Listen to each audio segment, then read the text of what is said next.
दोस्तों, स्वामी विवेकानंद के बारे में तो आप सभी ने सुना ही होगा और विवेकानंद के बारे में अधिकतर सभी लोग जानते हैं कि उनकी याददाश्त कितनी जबरदस्त थी। वह बहुत ही जल्दी पूरी किताब पढ़ लेते थे और वर्ड टू वर्ड उसे याद भी कर लेते थे।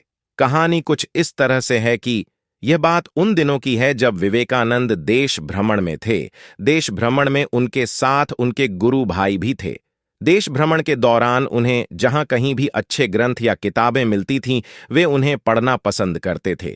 किसी भी नई जगह जाने के बाद उनकी सबसे पहली तलाश लाइब्रेरी ही होती थी।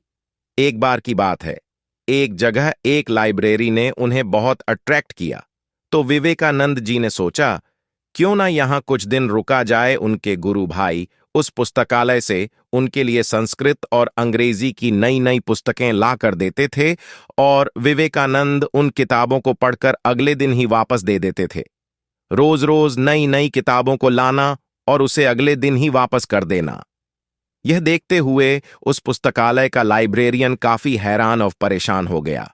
उसने स्वामी जी के गुरु भाई से कहा, क्या तुम रोज नई पुस्तकें सिर्फ देखने के लिए ही ले जाते हो? अगर आप सिर्फ देखना ही चाहते हैं तो मैं आपको सारी किताब यहीं दिखा देता हूं। आप रोजाना किताबों का इतना वजन उठाते हैं और ले जाते हैं, फिर लाकर देते हैं। यह शोभा नहीं देता और मुझे भी अच्छा नहीं लगता। लाइब्रेरियन की इस बात पर स्वामी जी के गुरु भाई ने लाइब्रेरियन से सीरियसली एक बात कही, जैसा आप समझ रहे हैं वैसा कुछ भी नहीं है। हमारे गुरु विवेकानंद इन सभी किताबों को बड़ी गंभीरता से पढ़ते हैं, उसके बाद ही किताब को वापस किया जाता है। लाइब्रेरियन ने यह बात सुनी और काफी चकित हुआ और कहा, यदि ऐसा है तो मैं आपके गुरु स्वामी विवेकानंद जी से मिलना चाहूंगा। अगले दिन स्वामी जी की मीटिंग उस लाइब्रेरियन के साथ हुई और स्वामी जी ने कहा, महाशय, आप हैरान ना हो, आपकी लाइब्रेरी से आई हुई सभी किताबों को न केवल मैंने पढ़ा है, बल्कि वह सभी किताबें मुझे मुंह जुबानी याद है। इतना कहते ही उन्होंने वापस की हुई कुछ किताब उस लाइब्रेरियन को थमाई और किताब में मौजूदा महत्वपूर्ण कंटेंट उस लाइब्रेरियन को मुंह जुबानी सुना दिया।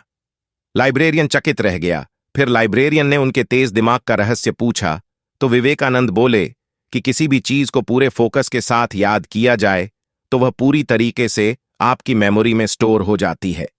आपका दिमाग चीजों को कभी नहीं भूलता, उसके लिए जरूरी है आपको आपके दिमाग की और मन की शक्ति को पहचानना, और यह शक्ति अभ्यास और ध्यान से आती है। और आप तो जानते ही होंगे कि विवेकानंद बहुत ध्यान करते थे। उन्हें जब भी समय मिलता था तो वह किताबें पढ़ते थे या बहुत गहरे ध्यान में होते थे।